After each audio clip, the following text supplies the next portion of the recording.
Up guys, so I just picked up a set of these 1980s Ford 7-spokes. I'm going to show you how you tell if they're off an RS Turbo or an RS1600i. So this is a mismatched set. So first of all, they're all 15-inch. If they're 14-inch, chances are they came off the Sierra. The 15-inch came on the RS Turbo Mark III and the RS1600i. So this one here is an RS Turbo wheel. It says Ford Motorsport, wheel diameters 6J, 15, H2, E35, and then V85 a date code. So that's an 85 RS Turbo, information on 3 spokes.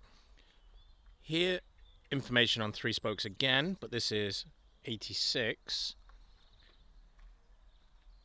This one here is an 85 wheel off an RS Turbo, information on 3 spokes.